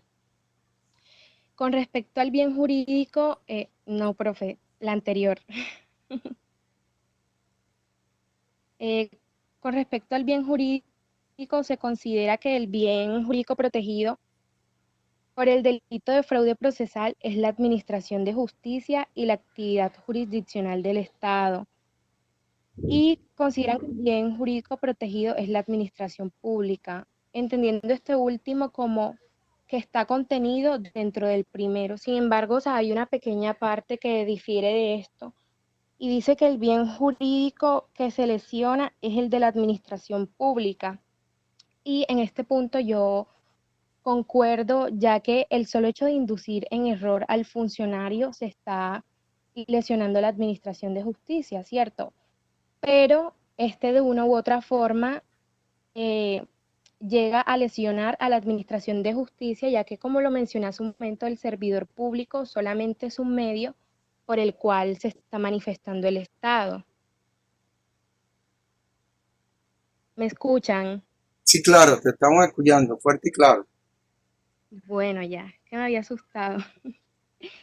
Bueno, con respecto a la conducta, esta está por el verbo rector inducir y este verbo requiere que el sujeto activo convenza al servidor público a partir de una falsa presentación de la realidad de los hechos. En palabras más coloquiales, esta conducta se consuma con la inducción en error al servidor público con la utilización de medios fraudulentos. Estos medios pueden ser ilimitados, se pueden utilizar eh, cualquier medio. Con respecto al elemento, bueno, a continuación le cedo la palabra a mi compañera Chelsea, que va a hablar un poco de los medios. Bueno, en los medios, como dijo mi compañera, pues al respecto del tipo penal, este no exige utilizar medios determinados pues para la ejecución del verbo rector, ya que la expresión contenida en el tipo es la siguiente, como dijo mi compañera, el que por cualquier medio fraudulento, pero sin embargo, pues como más adelante se profundizará, pues los elementos típicos adicionales, la aptitud que tienen los medios fraudulentos para producir el resultado, pues normalmente exigido, como lo es el resultado psicológico, pues consiste en la inducción de un error del servidor público, ya que estos deben ser valorados en función de los criterios de idoneidad y potencialidad. También debemos partir pues de la expresión por cualquier medio fraudulento, ya que ésta se tiene pues en un primer momento como consecuencia de la utilización al adjetivo como consecuencia, y pues también debemos de tener en cuenta cualquier, ya que los medios fraudulentos pues requeridos para la consumación del tipo de fraude procesal son indeterminados e ilimitados. Lo que en otras palabras esto quiere decir que pueden ser de cualquier naturaleza. En su especialidad o cualidad de tipo penal, se determina por radicar en cabeza del juez penal el deber de determinar la idoneidad de los medios fraudulentos, ya sea en la manera en que se puedan producir una falsa representación de la realidad al objeto, y pues sobre cuál recae pues el injusto del servidor público. Y en este mismo sentido pues puede causar el resultado psicológico, que este viene ya que este bien vendría siendo pues de tipo penal. Y pues este consiste en una inducción en error al servidor público.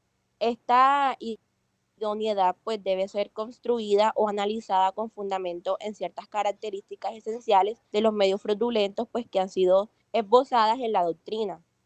Eh, Igualmente pues estos cuentan con unas numeraciones, las cuales voy a decir a continuación. Estas numeraciones se basan pues según la consumación del lugar o de fraude procesal pues según la esencia, perdón. El primero vendría siendo la idoneidad suficiente de los medios fraudulentos, ya que estos se dan para la obtención de los fines sucesivos exigidos pues por el tipo penal. Esta primera característica hace alusión al hecho en el que el medio inductor idóneo es aquel que regularmente pues, puede acarrear tras de sí un resultado. ¿Qué resultado? Pues vendría siendo un resultado psicológico, ya que este no deberá ser otro que la inducción en error del operador judicial o administrativo. Dos, la aptitud procesal pues para provocar resultados psicológicos o de lesión en el objeto sobre el cual recae la acción. El 3 vendría siendo el que se presenta dentro de los términos temporales procesales establecidos, pues ya sea de procedimiento y pues la autoridad ante quien se surta el correspondiente trámite o proceso. Y por último vendría siendo pues el de peso probatorio decisivo, ya que este es atendido al principio de unidad de prueba, según el cual todas las pruebas dentro del proceso en curso deben ser valoradas en conjunto, pues de aquellas pruebas que se reputan como medios fraudulentos, y pues dentro del conjunto de pruebas también se dice que entran en el proceso y estas deben ser determinantes para llevar al operador judicial a un cierto estadio de convicción, pues que termina siendo una tergiversión pues de la realidad.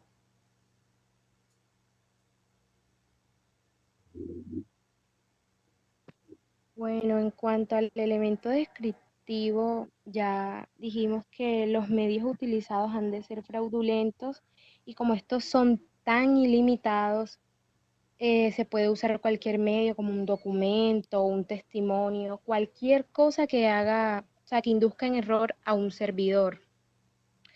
En el elemento subjetivo se requiere la existencia de un dolo de primer grado y en cuanto a la intención del sujeto activo para que se realice, pues, para que se consume este delito. El primer, bueno, en primer lugar, el dolo está proyectado en dos etapas. La primera, que es inducir en error, y la segunda, que es obtener un pronunciamiento decisivo por parte del funcionario. En siguiente, porfis. Un momentito.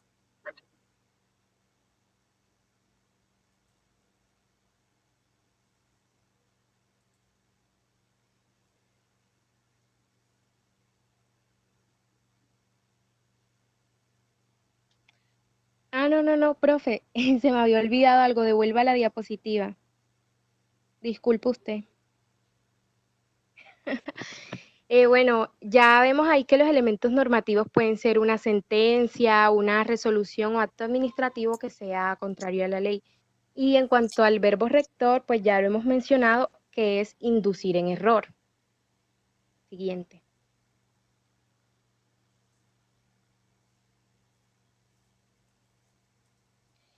Ahora bien, el objeto sobre el que recae la acción, primero partiendo de la distinción que existe entre el objeto sobre el cual recae la acción y el sujeto pasivo del injusto, en el caso del delito que nos ocupa del fraude procesal, el primero debe ser entendido como el servidor público de derecho inducido en error y el segundo, el Estado por ser el titular del bien jurídico protegido.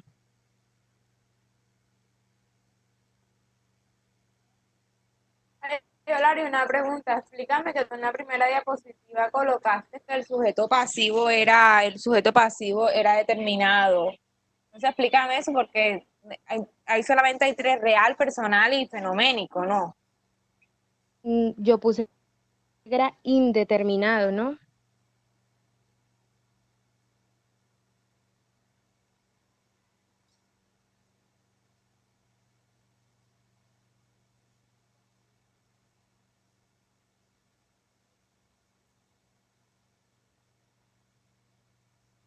Bien, o sea, coloqué indeterminado primero porque eh, ahí claramente nos dice que esto recae principalmente sobre el Estado, que si bien sabemos es el titular del bien jurídico tutelado, pero ya les hice la aclaración que hay personas que tienden a confundir, a decir que no, que son los servidores públicos, porque en primer lugar este recae sobre ellos, pero como lo dije, el servidor público, como por decirlo así, es la representación de lo que es el Estado. Entonces fenoménico. Exacto, pero es que todavía no he llegado allá. Deja que termine y después hacen las preguntas.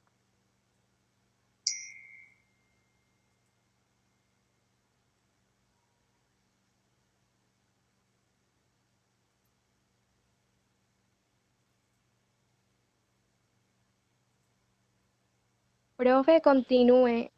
Yo ahorita voy a explicar eso, es que todavía no he terminado. ¿Estamos ahí? Sí, ahí estamos, aquí en el resultado. Chelsea. Hablando del resultado, pues en este caso el resultado vendría siendo psicológico, pues ya que este debe ser producido pues por el actuar del sujeto activo, bien sea pues mediante un actuar comisivo u omisivo, y pues para que se entienda, este debe ser consumado pues en el delito. También se refiere pues a aquella situación en la que el operador judicial o administrativo pues se sienta altamente convencido sobre una situación en especial y pues como resultado de haber sido conducido pues en error por la presentación de una realidad tergiversada, pues ya que nubla pues lo que sería su juicio u objeto. Y ahora bien, pues nos sobra mencionar que el agotamiento de la acción delictiva pues debe entenderse como aquel momento en el que el servidor público logra percatarse y pues por consiguiente pues salir de la falsa presentación de la realidad en que había sido pues inducido.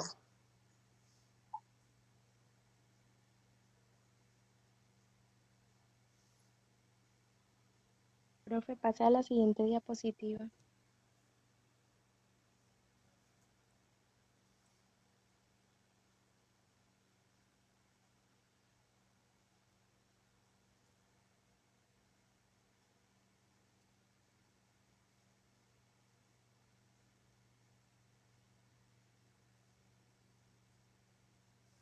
No,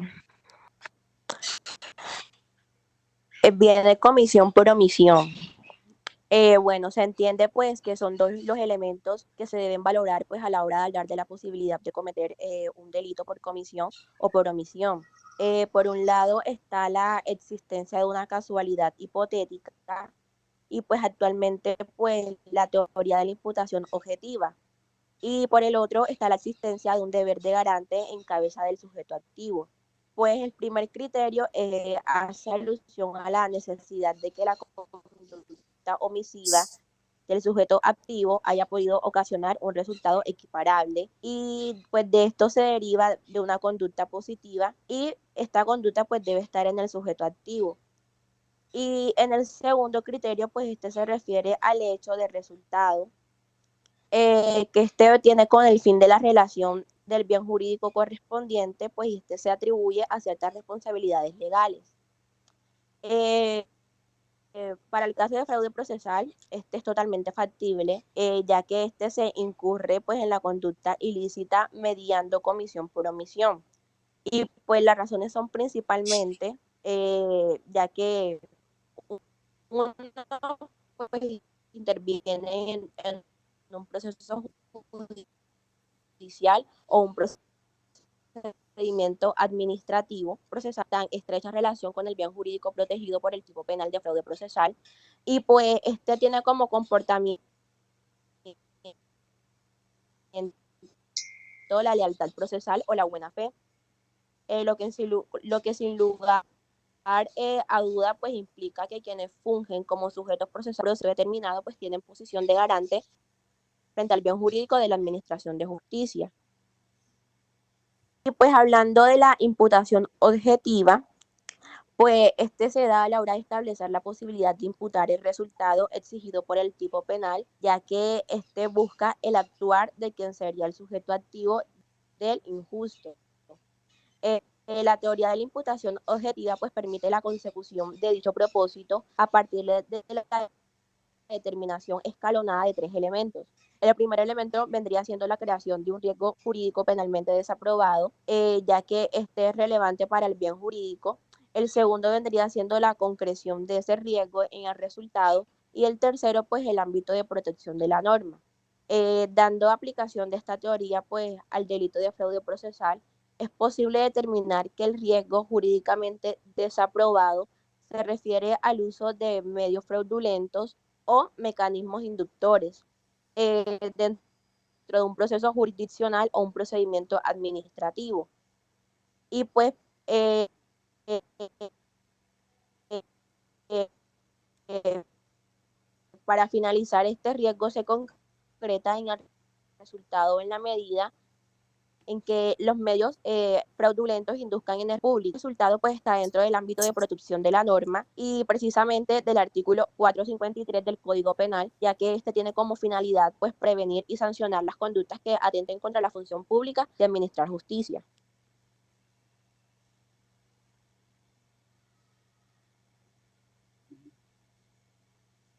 Bueno, profe, la siguiente diapositiva. Bueno, como ya sabemos, eh, la declaración de la comisión de una conducta en modalidad de tentativa depende de tres requisitos. El primero es que el delito sea de resultado. El segundo, que el sujeto activo haya tenido el dolo de lesionar el bien jurídico protegido por el delito en cuestión, que en este caso, como ya lo hemos mencionado, es el fraude procesal. Y el último, que la conducta haya representado un peligro para este.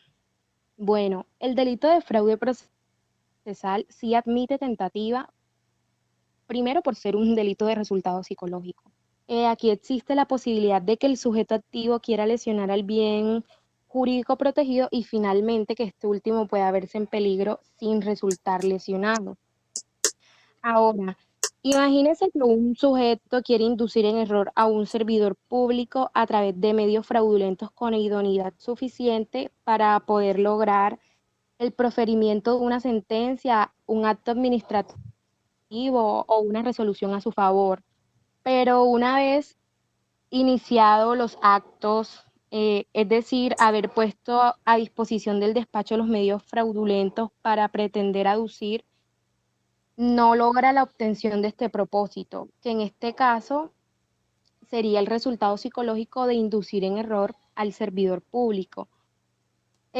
Lo anterior lo que nos ilustra, lo que nos permite entender es que efectivamente el delito de fraude procesal admite la tentativa. Siguiente, profe.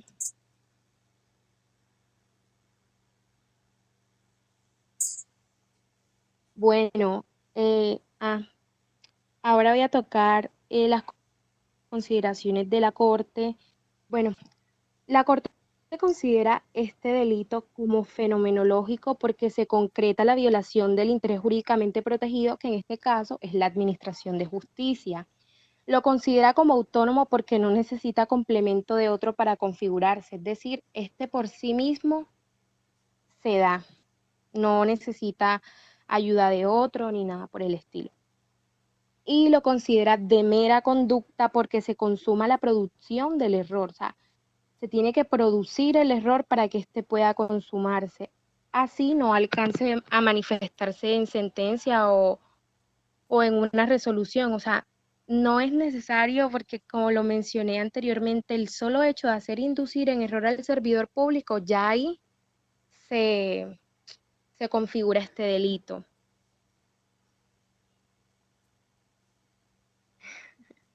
La siguiente, profe. Creo que te has dado cuenta que te estoy haciendo una pregunta. Ok. En la diapositiva anterior manifiesta de que este es un delito que admite tentativa y dice que porque tiene un resultado. Pero acá en esta diapositiva dice que es un delito conforme la Corte como delito de mera conducta. Al comienzo de la exposición habían manifestado también que era de mera conducta. Los tipos penales de mera conducta no admiten tentativa. No, pero o sea, lo que pasa es que lo sacamos de cosas diferentes, era como para hacer una distinción entre estos dos, ¿sí me entiende? Pero según lo que alcanzamos a leer, o sea, personalmente mi opinión para mí sí admite tentativa, por lo que le mencioné, y la verdad cumple con los tres requisitos. Si estoy equivocada, corríjame usted, pero para mí sí admite la Bueno, tentativa. el delito de fraude procesal, como también les tengo que advertir, o sea, una de las cosas que verdaderamente se esperan es que para hablar de fraude procesal simplemente basta con la presentación del elemento probatorio que vaya a generar el error. No necesariamente hay que esperar a que se genere el error. O sea que el solo hecho de presentar el documento ya se entiende que la persona desde el punto de vista doloso quiere generar el error y por tal el verbo inducir estructura una modalidad de comportamiento de mera conducta. O sea que no hay que esperar un resultado. Repito, si yo presento un documento, que el documento tipo una certificación, yo sé que el documento es falso y es para que no se proceda a realizar una determinada diligencia, en ese momento yo estoy induciendo al funcionario judicial a que verdaderamente cometo fraude procesal. Ejemplo, yo tengo programado para audiencia para celebrarse el día 28 de mayo, pero yo no quiero ir porque realmente no conseguí todos los elementos que eran urgentes para asistir a audiencia. La única manera de aplazarla es que yo manifieste que estoy incapacitado. Entonces vengo y me consigo un certificado médico falso y lo aporto manifestando de que estoy incapacitado a fin de que se coloque una nueva fecha. Ese documento que yo estoy aportando, si bien es cierto un elemento constitutivo, va a ser tenido en cuenta por el funcionario judicial para hacer el aplazamiento. Aquí no basta de que el funcionario emita la resolución donde aplaza. No, aquí basta simplemente que yo presente el documento donde constituye la falsedad que va a inducir de manera indirecta al funcionario a emitir la respectiva resolución. Ante esa circunstancia, la mayoría, en este caso de la doctrina, Pavón Parra en especial, es determinante en decir que si es delito de mera conducta, no puede admitir tentativa. Continúe. Bueno, sí, profe, precisamente eso es lo que dice usted. No es necesario que se genere un resultado para que este delito se consuma. Claro, ¿cierto? Exacto, no es necesario. Bueno, en cuanto a la tipificación del ilícito del fraude procesal, la Corte exige la concurrencia obligatoria de 4 elementos, perdón. La primera es el uso de un medio fraudulento, que ya dijimos que eran ilimitados. El segundo es la inducción en error a un servidor público a través de ese medio. El tercero es con el propósito de obtener sentencia, resolución o acto administrativo que sea contrario a la ley. Y el cuarto, que es el medio que debe tener que el medio debe tener la capacidad para hacer inducir en error al servidor. Bueno, para que determinado comportamiento configure el delito de fraude procesal, se requiere que quien pueda inducir en error a una autoridad tenga el deber jurídico de decir la verdad o de presentar unos hechos de forma verídica. Sin embargo, aquí en el fraude procesal se presenta cuando una persona que esté interesada en resolver determinado asunto que se adelanta ante alguna autoridad judicial o administrativa provoque un error a través de informaciones falsas, pueden ser documentos o testimonios. Todo esto con la finalidad de obtener un beneficio y el cual pues no habría sido posible si la información que estuviera ofrecido hubiese correspondido a la verdad. Me gustaría también, bueno, como especie de nota, hacerles una aclaración, y es que los servidores públicos también pueden cometer este delito. Claro. Sin embargo, a estos siempre se les imputan delitos de mayor gravedad por el simple hecho de ser servidores públicos, y un ejemplo de esto, de estas conductas serían el prevaricato, el cohecho, la concusión. Siguiente, profe.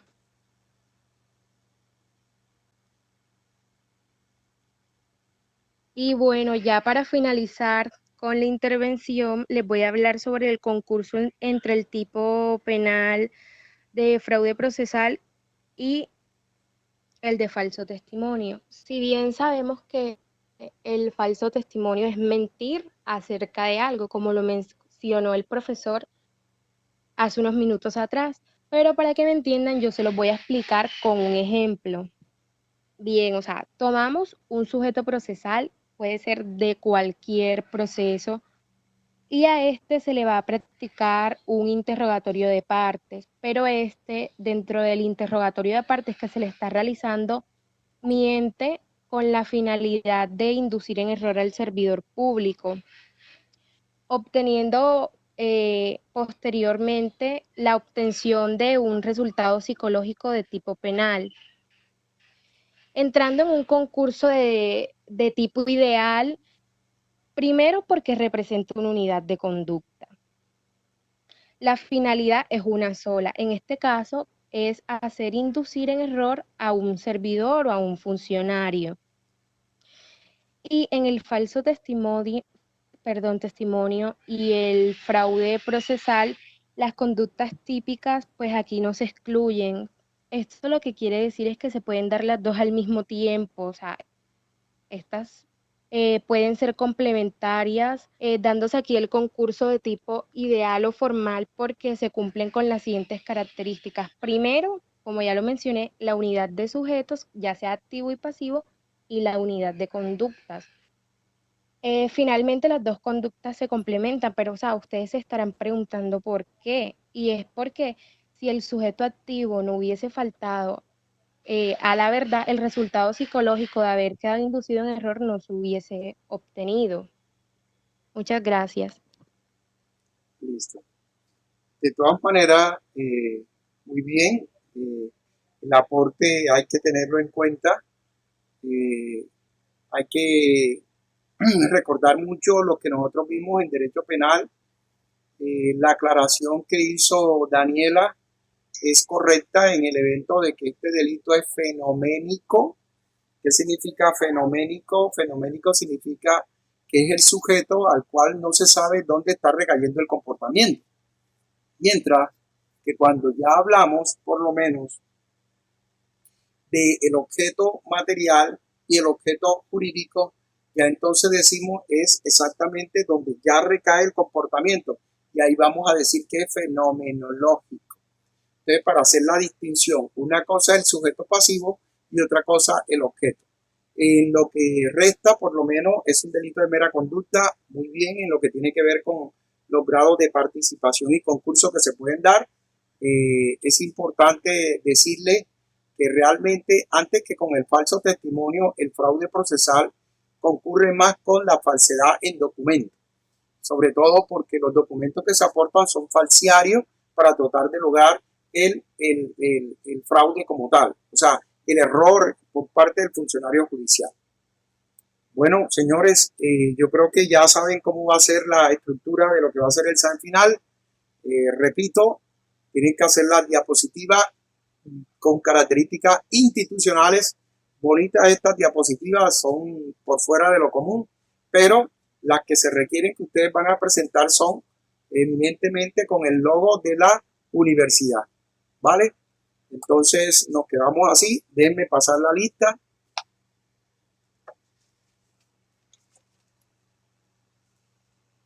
Acevedo Benjamín. Sí.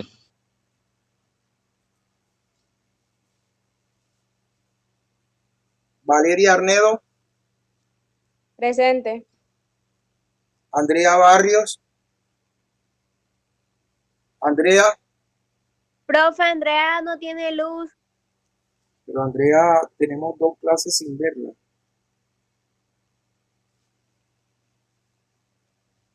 Voy a llamar a los que no tengo aquí en lista. Mauricio Cuello. Andrés Mauricio. Sí, presente. Él está conectado, profe, le escribió en el chat. Listo. Sí. Laura Melisa Jorge. Laura. Presente. Presente. Laura Oviedo. Laura. Laura Oviedo está con nosotros. Presente. Gracias. Joseph David Rodríguez. Presente, profe. Angélica Villalba. Angélica Villalba.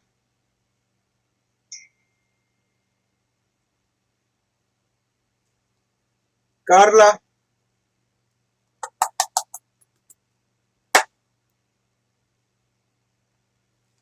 Bueno, señores, que pasen un buen resto de tarde. ¿Quiénes hacen parte del grupo con el señor Juan Carlos. Juan Carlos Pérez? Creo que Joseph, Jamie Rebollo. Porfa, traten de comunicarle de que se organicen porque ya esta es la última semana y sería su fecha de intervención. Bueno, Maraday, muchas gracias. Hasta luego.